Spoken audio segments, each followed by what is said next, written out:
3 Count Thursday is sponsored by Arena Eats. Log on to the website arenaeats.app, that's arenaeats.app, for the ultimate fan experience. At your favorite sports venue, Arena Eats mobile app, pre-order, express pickup, and in-seat delivery. How do you place your order?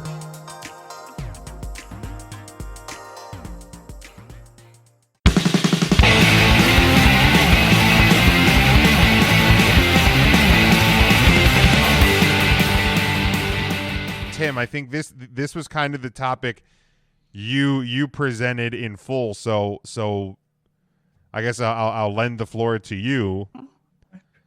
I appreciate that. So full disclosure, I'm piggybacking off of an idea from Ryan. Ryan pitched a good show topic, and we group thinked it all together. But WWE, you've all been following the news. I'm sure you've seen the reports of how WWE is unhappy with the way that the television product is currently, especially since AEW last week beat all 3 hours of Raw. So of course, people are now up in arms, and you piggyback that off of what Big Jim mentioned with Keith Lee, Otis, a whole bunch of the Haas's. They're all getting sent back down to the performance center for like training and basically don't get off your feet, pal, or whatever, training or whatever. There's a lot of commotion or perceived commotion. Again, this is all from the dirt sheets. It could all be rumor and innuendo, but we're here to make lemonade. Before we get lemons we've got. Before we get to like fixing the WWE, like what's first diagnosed what the problem is? Sure, but like the whole people getting all like pissed off about like Keith Lee and Otis and Dio Madden and a couple of the other big guys being sent down, like. Why are people like and I think it's more because Keith Lee was in the group. I feel like that's where the biggest part of the problem is. But like at no, like I feel like at no point in anybody's career should they be done training, learning, refining, etc. Like, right? Like, am I wrong here? Have you ever heard of Allen Iverson? That's a clip. Practice?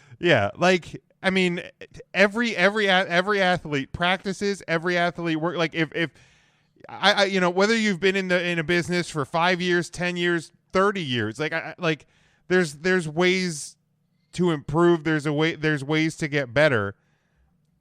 I don't necessarily see why this was such a big problem. I think that's under the assumption, Jim, that the wrestler shows up on Monday and performs and then doesn't do anything wrestling related for the rest of the week. And I don't think that's necessarily true. If you want to be a professional, I think you're at least hitting the gym. I know lots of wrestlers have rings themselves, share rings. Natty's bumping around with Lana, like her and Tyson have a WWE ring in like a gym space or a warehouse space. Here's the deal. I have it on really good authority. She stole that. That's fucking stolen. She just took it. She just showed up at the Thunderdome one day and just walked out with a ring. Just walked right out. Just carried it underneath her arm. I think another part of the issue, though, Jim, is that, like, with most traditional sports, like, if you're playing a receiver position, like your wide receiver, tight end, even running back, and you're dropping balls, your training is to go out and catch balls, and you're just catching balls. I remember when Tiki Barber was the running back for the Giants, he had a huge fumbling problem. Sure. And then all of a sudden, he learns to carry the football up here, and he like never fumbled.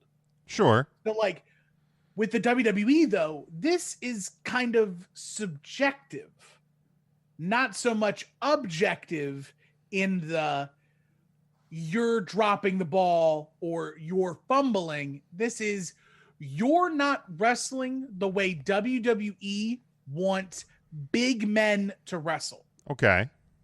Like Keith Lee is doing too much. Otis is maybe doing too little. I've heard that DeAndre the Giant, the reason why he hasn't been put in the ring is because he looks really impressive outside of the ring, and then he gets in the ring and he's not so impressive no more. So like Giant Gonzalez. Very Giant Gonzalez-ian. But like I don't want to like be so then like just not have him wrestle. Like, right. Just came out this week about Renee Young. They didn't put her in the ring. She's trained, I think. They didn't put her in the ring because they had something real special with her doing commentary. Why ruin it? They have something real special with DeAndre the Giant. Just have him stand there and look really tall. Right. But I really think that a lot of the crux of this is around Keith Lee. Absolutely. And like the thing with Keith Lee, though, is he's so, and I don't want to use the word special. Limitless. He's a unicorn. Like, yeah, he's the NBA feared it for the longest time. Big men who could shoot the three, they could put the ball on the floor and drive to the basket. Until eventually now, the big brooding center who just stands underneath the basket and catches rebounds is a dinosaur. And all progressive centers and the dinosaurs in AEW. Yeah, but like the game evolved. Come on, Jim. They just signed Sting. You don't have to call him that. the game of basketball evolved to stretch beyond the 3-point line for all positions, and everybody's got to handle the ball. Keith Lee, he's a big dude in the sense that he's thick, but he's like he's a real big dude. He's 6'2", 6'3", 300 pounds. And the only thing he does that's not big man like is he leapfrogs and he drop kicks and he like, that's it. Bam Bam did that. Like Vader did that. So why can't Keith Lee do that? Is Keith Lee just getting, what is the disconnect? And like, who is the set of eyes looking at Keith Lee in the WWE that thinks he needs more polish? Because you think in NXT, he didn't need that polish. Triple H let him go. Triple H let him do his thing. He had a good theme song there, though. He's got a good theme He's song. got a good one now. Not as good as NXT. True. I also wonder. Better trunks in NXT. He did. The gear was better. I also do wonder too if part of this isn't a product of the pandemic as well, because there's no house shows. Like I feel like some of these like working issues, quote unquote, could be played out a little better at house shows. Let me answer your question with a question, Jim. Like, have you watched Keith Lee and been like, man, he needs to like go back down and tune some things up? Like, at any point has that thought crossed your mind? There's been a few like Keith Lee matches on Raw where there seemed to be like timing issues, whether it was him or somebody else in the ring with him. And this past Monday on Raw, like when he tried to do like the shoulder tackle, which like launched a dude, like him and Morrison, it didn't connect. Like it looked real bad. And that may have been on Morrison. I'm not necessarily putting that on Keith Lee, but there has been a few points where, and I don't know if it's because the speed, but tempo. Even on timing issues, though, I mean, we've seen that with a number of people who have never been sent down before, too. Nia Jax. Chris Jericho. I was going to say Ryback, but like, so like we have seen that in the past where it's just Titus kind of accepted. So like, but isn't that, I mean, again, this isn't to be super choreographed. JR just came out with a great opinion of things like AEW and super spotty wrestling and things that look super choreographed. So in true combat, Jim, if you and I were hossing around, it wouldn't look very smooth. No, and I'm not necessarily saying it is just timing issue. There's just been points in a couple of his matches that I've thought, that wasn't. It didn't look like the Keith Lee that we saw in NXT, and I don't know if that's a differentiation of style from NXT to the main roster, and that's why maybe there's a little extra work. But also in the same time, like I thought too, if and we're talking like 2 like training sessions or what have you, like shouldn't it also be said something that they value him enough that they want to work with? So like if they were just like, this guy isn't working our style right, but well, I'm sure it'll fix itself, and a lot of times it doesn't with a Ryback or with somebody else, because we see how well their WWE careers ended up.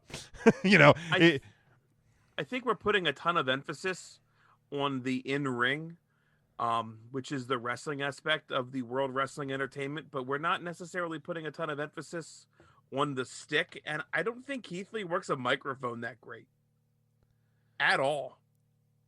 I don't disagree, but I mean, if you look at a lot of like the big names that they push, a lot of them, it just kind of goes with the look. Roman Reigns being the prime example. His best promo is when he took out the mic and said, "This is my yard now," and dropped the mic, and that's it. Sure. That's less than 5 words, and I think his best work has come when he's had Paul Heyman in his corner. And then you also take someone like CM Punk, who was fantastic on the mic, and still put Paul Heyman in his corner. So I don't know that there's necessarily a ton of emphasis placed on how well you work the stick these days, because some of their best people aren't that great at it, to be honest. Yeah, I think that's recency bias a little bit, because you go back to the Attitude Era that was solely based on folks like The Rock running down every opponent. And again, you can't do that without a crowd. Having The Rock call somebody a Rudy Poo candy ass and there's not a crowd to pop back to it. And I think that's understated in all of this too. Like, there's no crowd. Right. It's just not. So, I mean, you don't really need a promo, I guess, now when there's no crowd to react to you. I mean, The Rock was also, 20 years ago? Probably forever ago. I mean, Austin, it wasn't great, but did what he needed to do. Ago. I mean, Austin 316 was almost 25 years ago. Jesus Christ. Yeah. Like, I think our best mic workers recently, it's certainly not Randy Orton. It's probably Cena and CM Punk. Like, who else has really cut fantastic promos every time that they come out that you could think of? Enzo used to. Enzo Amore. I hate to admit it, but that's fair. That's a very good point. The guy's a douche, but he was good with the stick. He could talk.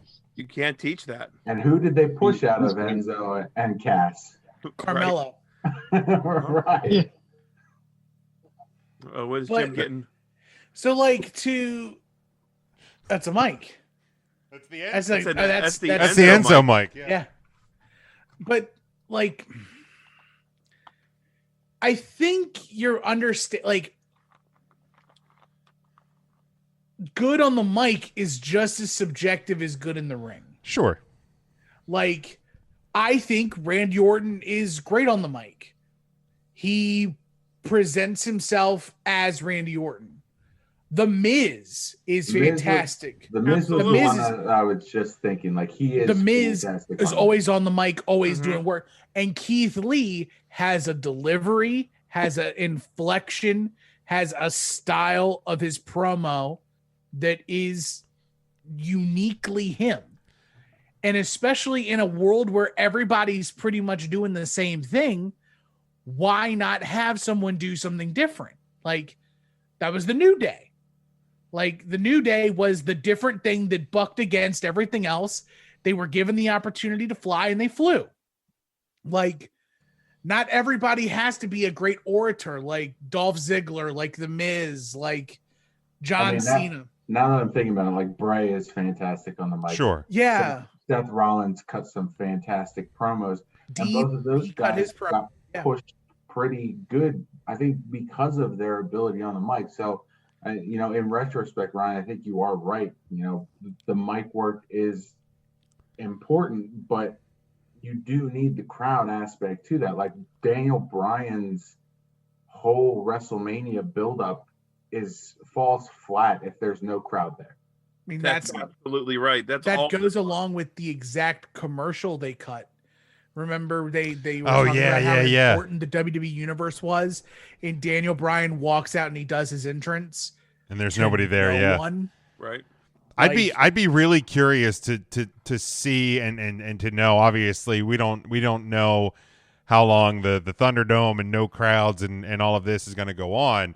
I would love to know what the WWE, Raw audience, how they would handle Keith Lee's promo style. Like I think they'd be absolutely fine with it. Yeah, I don't think that they're gonna call him boring. I don't think they'll call him boring. Just because he talks really smooth and he has that deep voice and he articulates everything that he says that he's gonna do. Like, it's almost like Elijah Burke. Elijah Burke cut the same style of promo. Okay, yeah, that's a good comparison. And nobody said Elijah Burke, aka D'Angelo De Niro, the Pope. Let me tell you, Pope, baby. Like, everybody, he had his own style. Sure. And Elijah Burke was known for being a silver-tongued dude. And it's but let's I kind of strayed us off almost too far. Right. Let's, before we can fix, and Tim, like you said, we need to figure out what's wrong. And I think this is a controversial answer. Okay. But I think I know the answer. Go ahead. We'll let you go first. I think it's Bruce Pritchard. Huh. Drew goes back to being Drew becomes the Scottish Warrior. Wait, but that was your favorite. I thought you were a fan. I know Scottish Warrior. I know. Like, Warrior is a 90s crutch. Ultimate Warrior, Texas Torn. Like, the Ultimate Warrior was named because of all the other warriors in wrestling. There was the modern day warrior. There was the Dingo Warrior. He's the warrior of all warriors. He's the Ultimate Warrior. It's like Bruce is giving Vince everything Vince wants. Like, he knows the Vince playbook. So he's like, Scottish Warrior. Let's put him in a kilt. We're going to send him out there with a big sword, and he's going to be the Scottish Warrior. Not the badass dude who was going out and taking the fight to Randy Orton. Not the dude who... This Scottish Warrior is not the dude who cracks Brock Lesnar's paint. That's not the same guy. I'll agree with that. I think that there's too much hands from Bruce, especially now that Bruce runs both Raw and SmackDown. It's become a very homogenized, same product. But I don't feel like, and maybe, and I've always said that one of the problems, and especially right now, and I understand why they haven't changed it. It goes back to Triple H and Stone Cold on the Stone Cold Sessions or whatever it was, whatever they used to call it. But USA wants the third hour because no matter how bad the ratings are, it's still bettering anything else that's on USA Network. They want that third hour.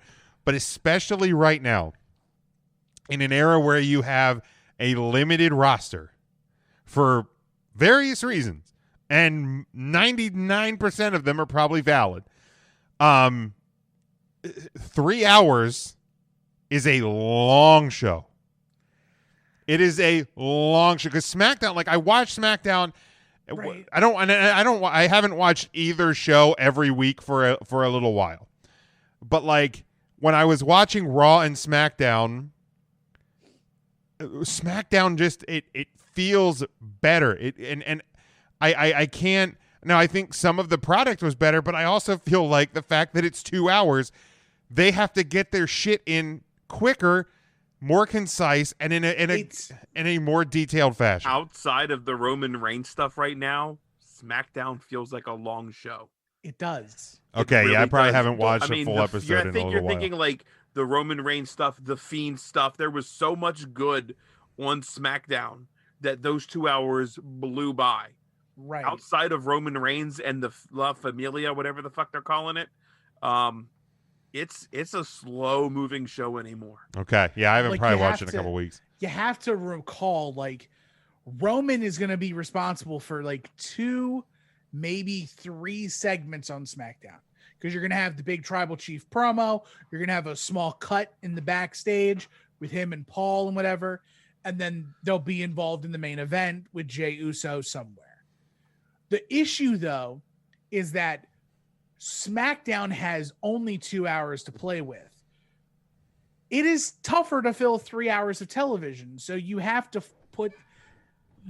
dig into B and C line stories to keep things on the product. Like, it's not limited. I wouldn't say it's limited roster. I think it's limited creative ideas. Possibly, but like think of everybody on Raw that they've misused, or not misused, but even like mismanaged to the eye of the people. Like, there is a 5-person group on Raw called Retribution. Why isn't everyone from Retribution doing something? That's 5 people. That's 5 angles. One's a woman. You can group 2 people up. That's a tag team. There's a set of tag team titles, aren't there? There's a women's title, isn't there? There's 2 singles titles. Why isn't Mustafa Ali trying to talk his way into the WWE title picture? Yeah. Like, why not? Why isn't like Dijakovic or whatever? He's not Mace. He's T-Bar. Why isn't T-Bar as the big dude from Retribution? Why isn't he trying to beat up Bob Lashley? What happened with the Hurt Business versus Retribution deal? Bob! Like you've got all of these people. Like, it baffles me. Like, I'm going to the WWE website right now. And if I switch this to Raw, AJ Styles is doing something. Bob Lashley, I don't know what he's doing. Bob! I mean, he's the U.S. champion. Yeah, but that's it. But Like, whatever Hurt Business does, Bob Lashley goes. Right. And Bob! so you've got Brawny Strowman. He's hurt. You do need to get Bob Lashley into a feud as soon as you can. Bob! I agree.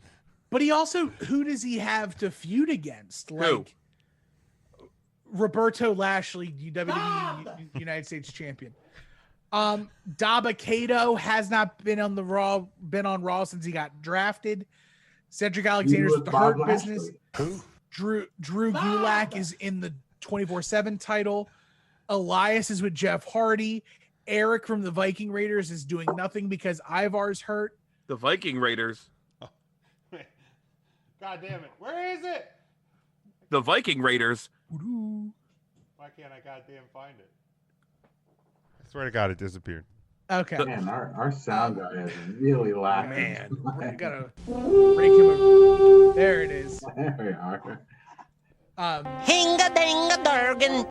You've got Grand Metal. You've got the Lucha House Party minus Kalisto. You've got Tim, did you say we have to rake our sound guy over the coals? Yeah, I gotta. He raked my back. Yeah, no, he didn't literally rake it.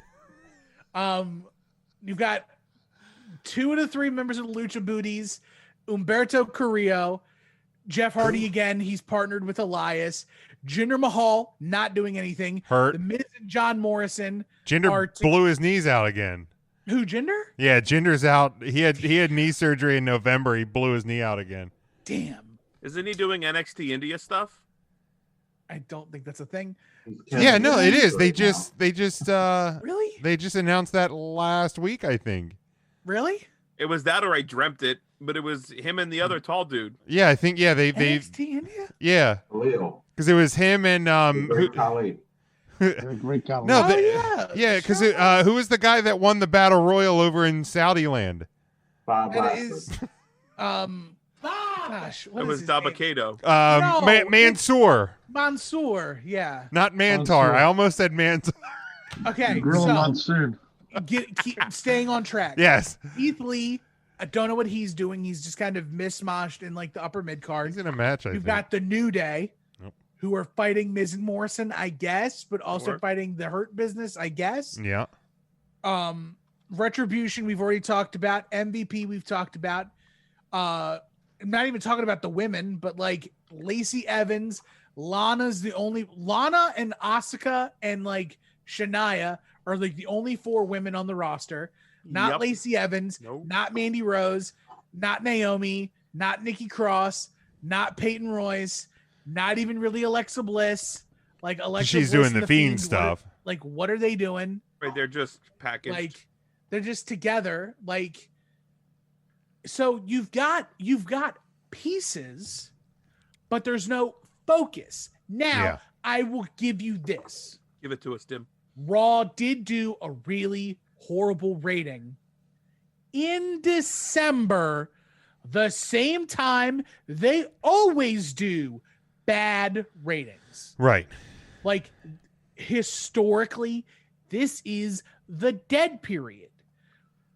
SummerSlam to the Royal Rumble, and you get some spots in between. There's nothing happening. Like there's kind of a reason. Like nothing. Like it's not coincidence that Tim, how dare you? I remember a fantastic December storyline where Alberto Del Rio's driver hit Santa Claus in his Cadillac. And he almost died on SmackDown. And you're going to sit there and tell me that they do nothing between this I time have and no idea who that is. Alberto Del Rio had to almost kill Santa Claus. Who the hell is this? To think about wrestling being fun in December. I'm Like, still we not get convinced that wasn't storyline. He probably was just driving drunk. He probably was. I have Ran no into idea the who prop that is. Santa He Claus just and was he like, saw the long hair, thought it was Paige. It was a mess. oh And so, anyway, wow. So what happens though? It's typical WWE fare. Like now they're gonna overreact, sure, and they're probably gonna do something crazy for the Royal Rumble. Like good. eventually they'll pull out of whatever funk they're in. There's a lot of hurt people right now too. There's hurt people, and I also think like they're not, because like I feel like sometimes when you have a full roster in the back, sometimes things will get thrown together just because they're like, oh, so and so, we haven't used you in a while. Let's put you into this. I feel like that's 24/7 championship. But I feel like that's not really happening right now because they're not just bringing people to the building if they're not going to be used. Yes, Matt. I just want to point out that Tim said they're going to do something crazy at the Rumble, and Jim said good. So when Goldberg wins the Royal Rumble, Jim has to come back and. I'm sorry, Matt. I mean, but honestly, but here's the thing. Here's the thing. WWE puts themselves in these holes where they're like, we need something big. Like we tried on the, you can hear it now. We tried on the Keith Lee experiment. It didn't work. We tried Otis. It didn't work. They're going to do the same crap with Chucky, we have our Big E. top suspect. They're going to do the same thing with Big E. And then they're going to resort to reaching out to their old bag of tricks. And they're going to reach for guys like The Undertaker, Brock Lesnar, Goldberg, The Rock, somebody to come in and do a big pop on the rating and or to get a buy rate or to get people talking. Like, regardless of what people think, like when Goldberg comes back, it does reach a part of the fan base. It's like, yo, I remember Goldberg was cool as fuck in 1998. I bet he looks just as cool now. And that's enough for them to buy the WWE network and look and see old man ass Goldberg doing something. Or, oops, I crapped my pants. I mean, or he was still bald and his beard was still gray in 1998. At the very least, it's getting them to look more on the YouTube product. They're following the Twitter product more.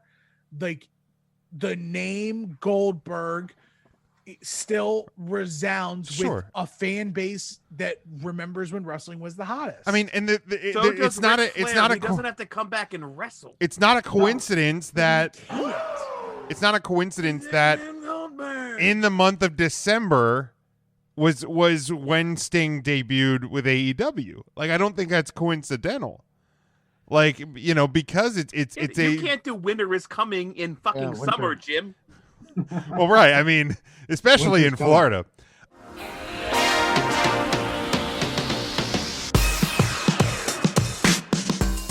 Three Count Thursday is sponsored by Arena Eats. Log on to the website arenaeats.app. That's arenaeats.app for the ultimate fan experience. At your favorite sports venue, Arena Eats mobile app, pre-order, express pickup, and in-seat delivery. How do you place your order?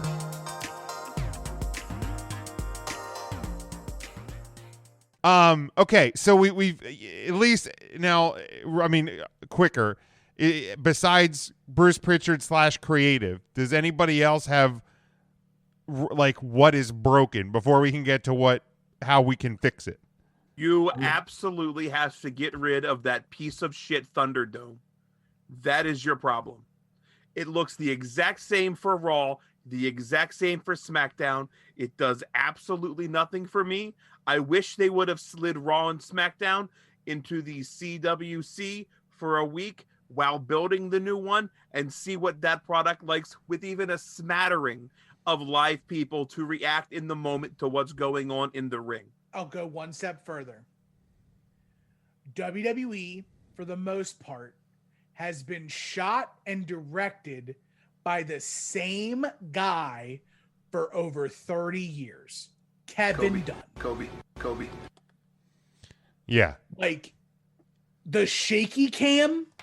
I hate the shaky cam. The Kevin Dunn shaky cam. The way that wrestling is presented on TV, with the exception of AEW and NXT, is the same. And even NXT to a certain degree is getting the backwash of Kevin Dunn for the most part, unfortunately. But it's like AEW looks like a different product. Sure. They hold on shots more. They choose different camera angles. The way they present it with the ramp behind the ring, like, it's a different look and feel. And WWE, at the same time, AEW misses some shots. AEW has really bad shots when the action falls out to the ring and the camera's too close. Agreed. So the WWE, while it's boring and very vanilla, they have perfected that for the most except part. when Edge hits the spear. They've had 50 years. You're right. To perfect it. Also, if you rewatch, it should be that way both ways. Right. If you rewatch the 2020 Rumble, they have fixed that in post, so you get the Edge spear when he comes in the ring. By the way, I agree with both of those. Like, I mean, the Thunderdome is what it is. I mean, right now it's a shit situation. Do I wish that they would have some sort of live fan interaction there? Absolutely. I like the CWC for NXT over the Thunderdome. See, I'm cool with the Thunderdome. But I also don't have a problem with the Thunderdome. Like, the Thunderdome is WWE's answer to the NBA bubble. I would say the NBA did it. It's a product of this period of time. Like, what's kooky to me about the Thunderdome isn't so much like the virtual fans. I get that. But it's literally because of the Thunderdome, we're hearing like all of WWE's tricks. Mm. They're piping in crowd noise. They slap Cheers their and leg when they boos. do kicks. They're piping in "This is awesome" chants. Yeah, like They're piping in like the New Day claps. The fans are still taking pictures and flashes are going off. Like it's almost too unnatural. Like they're trying to make it as natural as possible. I don't And by doing so, it's unnatural. I don't dislike fake crowd noise. They got to work on the mix for sure because it does get too loud. But like to me, I'd rather have ambient crowd noise in the background than it to be quiet. But that fake crowd noise only works if there's no real crowd. Like if you watched NBA preseason, you've seen they don't still have that like viewers like they did when they were in the bubble. It's just empty arena, pumped in crowd noise, and it feels the same. I think it works for things like NFL games because you're not seeing video boards behind the action with crowd faces. You just assume the arena is full and you are zoomed in on the action. But they can do that with wrestling. They can. They Ring of won't. Honor does it. Yeah, and Right. they won't. And like that's part of WWE's problem. Is that like WWE They cling on to stuff well past the expiration date. They do it with their superstars, and they do it with these like new fun things that they can try out. Like it was fine when they did it initially when it was working in the NBA bubble. But then like I feel like NBA saw like we shouldn't keep doing this as we bring our season back because they haven't. And they're not going to. Like they're Right. gonna, there's no way they could set up the virtual fans in all 30 arenas across the NBA. Well, especially because some of those arenas are going to double for hockey if Right. and when hockey Like, returns. they it's not. physically can't. Well, yeah, And it's not feasible. No, not at all. It's not feasible, but I also think they kind of saw that it wasn't like adding to the experience for the viewers.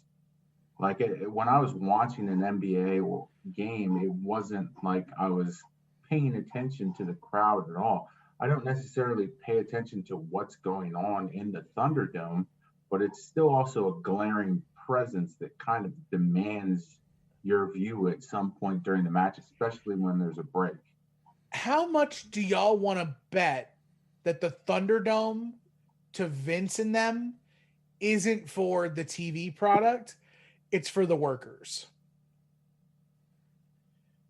Because he did no crowds for the Right. longest time. And then they went Thunderdome, and WWE, like sometimes I felt a certain way about like Sasha and Bailey when there were no crowds. Because like you react some type of way in the live feel when you have an audience. Perceived as real or actually real, it's pumping, your adrenaline pumps a different way Sure. when you're in an empty arena or when you're in a full arena.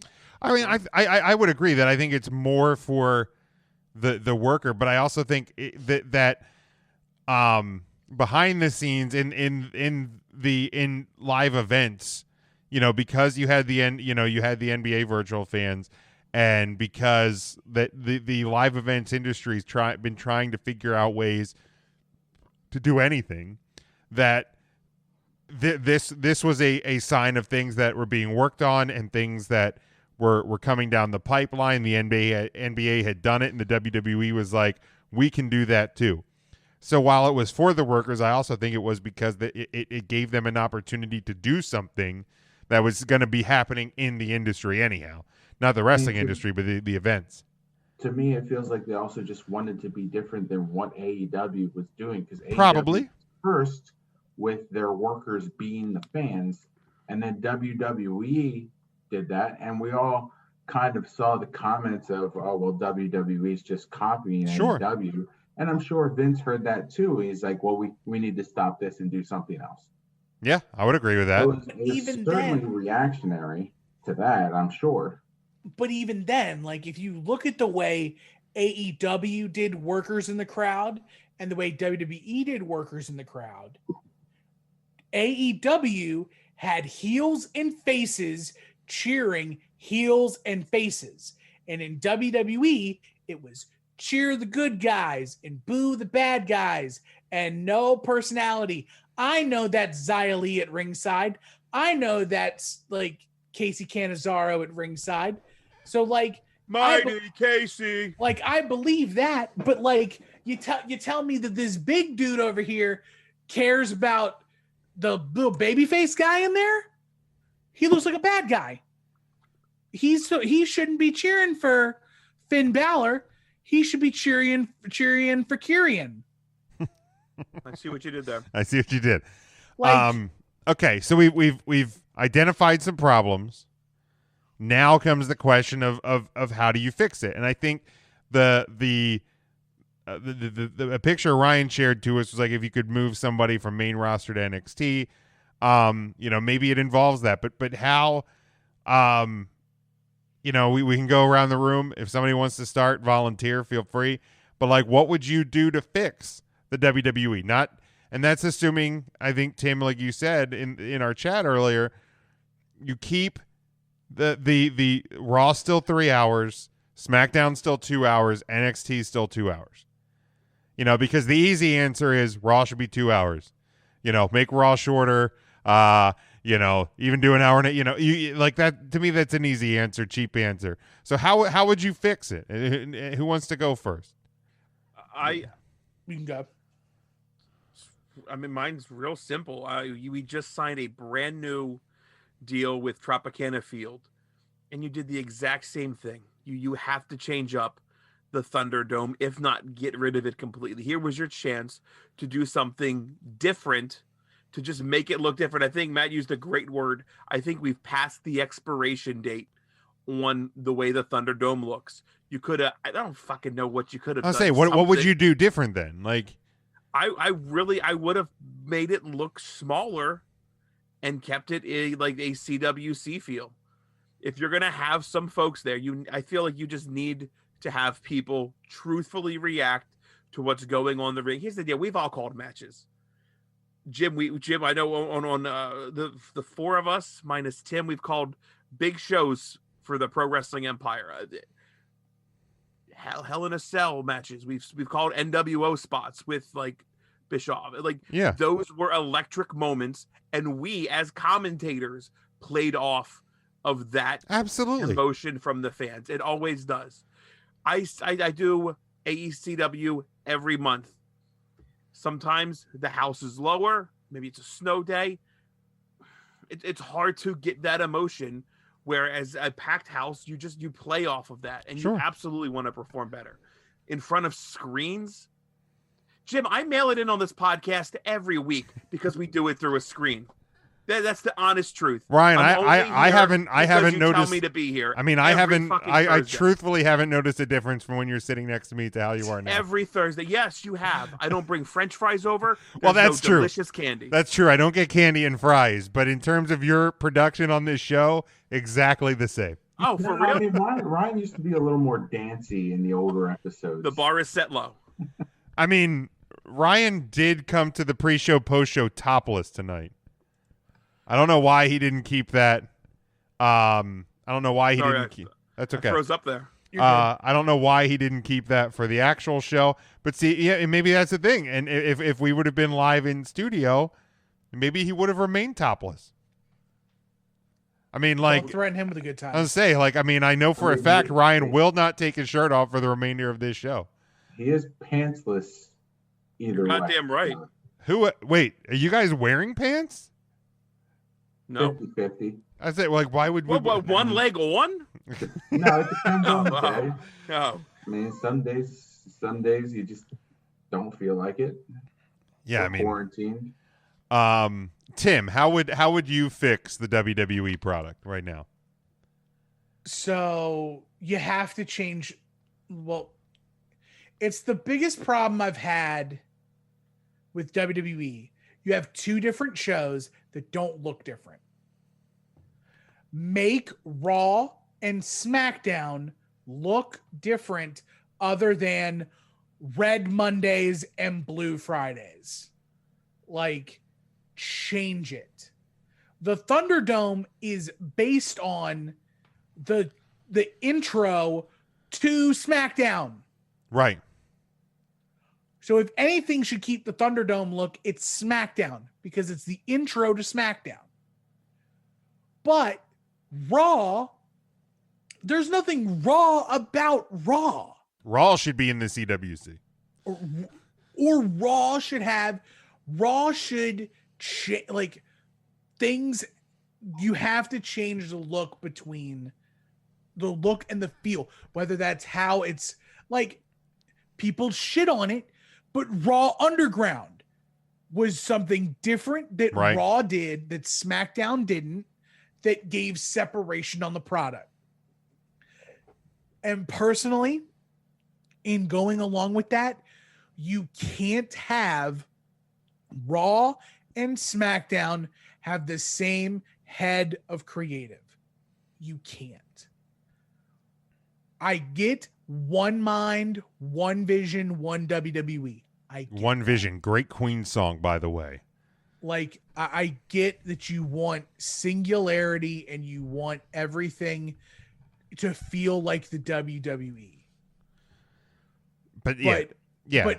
But soda, the Coca-Cola company owns Coke, Diet Coke, Sprite. Well, even just look at like it doesn't all taste like Coke. Right. It doesn't all look like Coke. It all tastes different. Sure. So make it be different. It's not that hard. And your characters need to be the same way. For me, it's not cookie cutter. Yeah, for me, like, make things make sense. Like, because, you know, you broke up the two Conics. Why? Because now Peyton's just in a tag team with Lacey Evans when she's there, and Billie Kay's on SmackDown handing out promo pictures. Like, why? Right. Like, you broke up the New Day. Okay, so it seemed like Big E was going to get a push. That's kind of faded. Why? I mean, he's now. He could have got a push with the goddamn New Day still. He could have, but like, yes. I don't necessarily have a problem. If you break up the Iconics, you broke up the Rockers, and Shawn Michaels became Shawn Michaels. Like, Peyton Royce could be an all-time female talent if you do it. Like, they broke them up and have done nothing. You break up the New Day, and it's kind of, you know, and there's conflicting reports that, like, Big E, there's no big plans for Big E at WrestleMania. Like, to me, it was like, okay, you break him off. You know, you kind of, there's a little bit of up and down. He wins the Royal Rumble, where then he builds a product to WrestleMania. And I get it can still happen, but it doesn't feel that way right now. Maybe, Jim, you have uncovered the answer to all of this. And it is undo everything they've done from the draft. Because everything seemed to be going pretty well. The Bro was on SmackDown. Styles was on Everything seemed to be going well. And I think this was the worst draft they've had ever. And this is the result of it? Yeah, like, it just, none of the things they've done, I'd say, in the last 2 months, you know, with the exception of, like, Roman, you know, Miz getting the, you know, Miz being Money in the Bank. Like, I've actually been enjoying that because it's, you know, I'm when's he going to do it? How's he going to do it? Is he going to win? Like, there is some intrigue there, but there's more. Couldn't they have just done that with Otis though? It could have, like, just have Otis do it. But, like, you know, I don't hate the Miz with the briefcase is my point, but, like, a lot of what has been done in the last 2 months since the draft makes no sense. Like, make it make sense. Like, that's, whether it's a big roster, small roster, whatever, no matter how large the show is, make it make sense. Matt or Mark, what is something you would do to fix WWE right now? The easy answer is they're in Florida where there's literally no rules. What is stopping them from having a live crowd? like Vince is not a moral guy. I very highly doubt he gives any fucks about the pandemic. So what's stopping him from just letting fans into the arena to watch on a weekly basis? I mean, if that's the easy answer, then take the easy answer. I don't necessarily condone it. I don't agree if they started having this, but what's stopping him at this point? I mean, the governor doesn't give a shit. I think what it might be though, Matt, is they may not have a venue that's large enough for the WWE product, but small enough to account for a smaller capacity crowd. Like Daly's Place is the perfect venue. Like AEW is so fortunate that Tony Khan owns Daly's Place. It's an amphitheater that's big enough to hold wrestling, small enough to have just the right number of fans in attendance. You've got the backdrop of the TIAA Bank Stadium, so they can do other things around the venue. It's perfect. I mean, I don't. WWE doesn't have that. I don't. But what's stopping Vince from just buying something like or that? finding a place, because like Or they're buying the Jaguars. because like I mean they're obviously they're paying to be in the Amway Center. They're paying to be in Tropicana. Like, why would you not find another? There's got to be another amphitheater or something along those lines. And I get like Then it has to be because of their production. and I guess they don't want to do the amphitheater thing because then again it's too much like AEW. But even if they did an amphitheater, you've seen the WWE production. Massive. Multiple production trucks. They're pumping out so much power. Right. They're not doing these snakes and sparklers like AEW is doing for their pyro.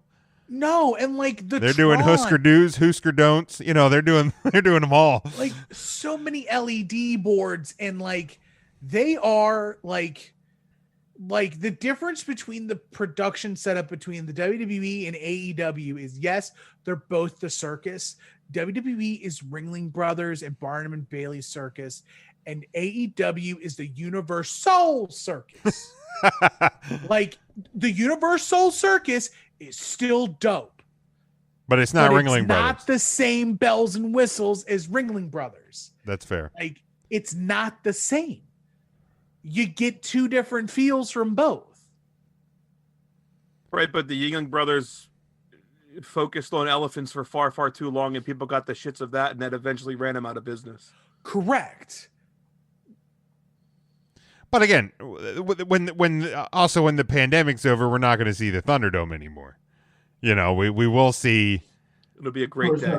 So I mean, like, why not take advantage of the situation you're in at this point? Well, the Thunderdome is realistically, they're going to be I feel like the Tropicana Thunderdome Field is until like very March or April. Right, but I feel like the Thunderdome is very expensive for them to put together. Like, that's money that they probably could utilize doing something like it, even if it's paying fines or something like that. See, you got to remember though, they just cleared a whole bunch of money off the books by firing a bunch of people. Well, that's true. That's all found money. They can reinvest that. But back how much were they really paying the Bennetts? Let's be honest. Plus, they probably cut some salaries. $1 billion. Sending all the fatties back down to the training center, so they probably like skimmed some of the salary off the books there too. We figured it out. They're not doing training. They're filming the next WWE film. It's WWE Heavyweights at the Performance Center with all those big tubos. Stop it! Cut it out! I have a glandular problem. Coming to Disney Plus in January 2021, WWE Heavyweights. Yes. Intern Mark, what's something you would do to fix the WWE? Oh man, well, the lack of live crowds for me personally really has been something that really, yeah, I'm so sick and tired of seeing the video screens. I really do enjoy NXT because there are some fans, quote unquote fans, and same thing with AEW. And even the storylines, I think, are. I couldn't tell you really what's going on Raw or SmackDown right now with storylines other than Bray Wyatt and Roman Reigns, and I think The Miz and Keith Lee have something going on. But I tell you what, this is probably the most disinterested I've been in Raw and SmackDown in a very long time. I do keep up on NXT every week, but some better storylines, and I think WWE brought up some like Riddle and Keith Lee way too soon out of NXT, and now they've done nothing with them again, and it's just very disappointing. So, yeah, Also, like, better storylines, get some live crowds in there. I think everybody's general consensus is we are super hot for Roman Reigns. Mm-hmm. We're super hot for The Fiend. Mm-hmm. Tim is super hot for Randy Orton. These are guys that we don't see wrestle much at all. What was that sound? It's the explosion. I don't remember clicking that. So, like, they're just not wrestling on Raw or SmackDown. So short of a talkie segment, I'm not going to make it through 3 hours of Raw to see The Fiend have a Firefly Funhouse. right. And the fucking little squirrel thing show up in the back and Riddle talk to it.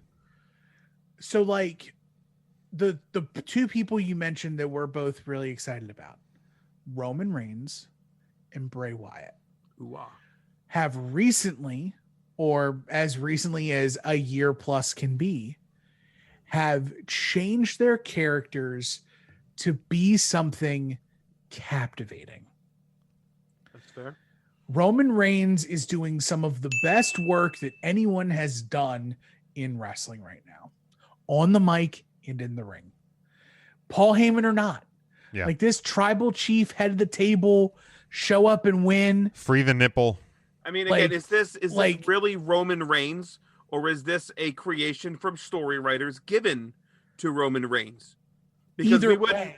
wouldn't shit on Roman Reigns back in February for dumping dog food on anybody. That was given to him by a writer. Right.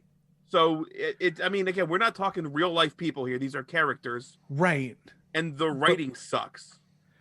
Right. And Paul Heyman, like, you have to think Paul Heyman has his hands on it. Matt.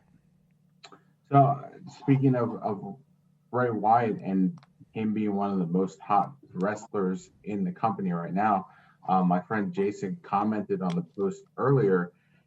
Do we think that there is coming to the point where it's oversaturation with Bray Wyatt in the cinematic matches being as how good he is in the ring? We'll find out this weekend. Yeah. Right. I mean, that was the question that we posed on the Facebook page, and that was his comment. I mean, this will be at least the third, if I'm not missing any, cinematic matches for Bray in 2020 since the pandemic started at like WrestleMania. So 3 in 8 months does seem like a lot for someone who is, as he said, very talented in the ring when he gets the opportunity. Is it kind of like we're just playing off of how good the cinematic matches are for Bray, and they might kind of go to that well too often at this point? If it's still good, it's still good to me, But again, it's when does the show jump the shark? You know it when you see it. If it's this Sunday, then it's this Sunday, and we'll get through the Slammy and TLC predictions in somewhat rapid fashion. But yeah, right. But do you like risk getting to that point where you do jump the shark with someone as hot as the Fiend is this year? Like, well, I think that's also why you got the Alexa Bliss integration with the Fiend, and obviously, she may or may not get it. I would imagine if this cinematic, she's probably going to be involved in this matchup somehow. So I think it's probably still going to be okay. And your hope is that 3 months from I now, don't think it's a problem. and maybe 3 months from now, you don't have. That was more my question. Like, do you have those concerns though going into this? I don't. Like, I personally don't. well, Jim, I know you don't. Like, of all people, Jim's gonna love it either way. It's already an A+ Kobe in the report card that Jim filled out. It's a pay-per-view. This should be something that is captivating. We're not seeing cinematic matches week in and week out. Totally fine. And we haven't seen him as frequently as we did before. Right. So Okay, I was just curious, just because It's a good question. Of all the people that we have seen in the cinematic matches, the Fiend certainly dominates those at this point. Because he's a perfect fit for it. Sure, and Like- that's fair. I mean, of any of the people that you're going to feature, the Fiend is the obvious choice for that. Yeah. He's the most movie-like of everyone. in and wrestling. you know, like with this one especially, like the story is there. The story has been presented well, and it goes back to the previous one years ago with him and Randy. So House of the House of Horrors. Horrors match. So you know, there's a logic. No, it certainly does make sense this time too. I just get his point where you have one of your best wrestlers who can go in the ring, and you're just relying on him on these matches where you have the ability to Sure. stay cut. And let's try this again because that wasn't what we know you can do. Fair. It's definitely definitely a good and fair question. I did see that one earlier, so thank you. Any closing thoughts on this before we get to Slammies and TLC? I guess my basic thought would be, and this goes back to like the rise and fall of the ECW when Paul Heyman was talking to the ECW. I think the WWE needs to figure out what their positives and their negatives are, and they need to hide the negatives and accentuate the positives, and try to make the best of what we can until we get back to business as usual. Hopefully soon. I'm looking forward to a very prosperous 2021. Like, I'm curious to see what type of magic they pull out for the Royal Rumble, because you know they're going to. And Because they need to. we could forget all of this ever happened in a month. Yeah. But it just sucks that WWE relies on big one-time events to make us forget 3 months of pain to get us all excited again.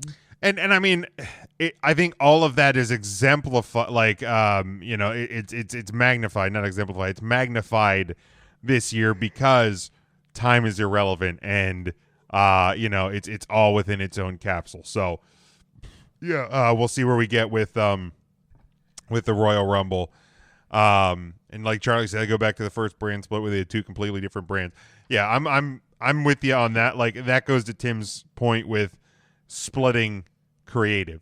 I think that's, to me, that's like the easiest and probably best answer.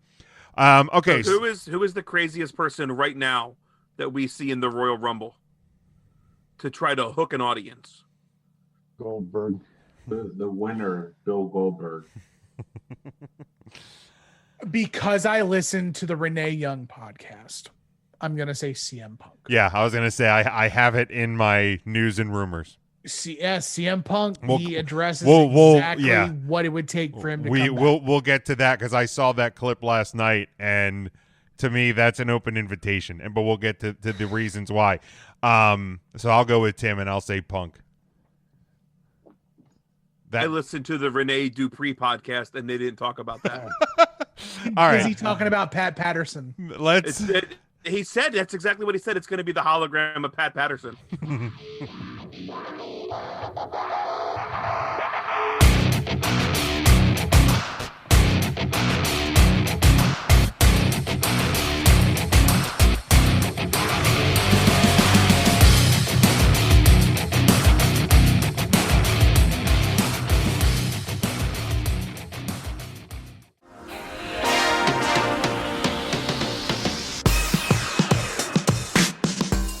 Three Count Thursday is sponsored by Arena Eats.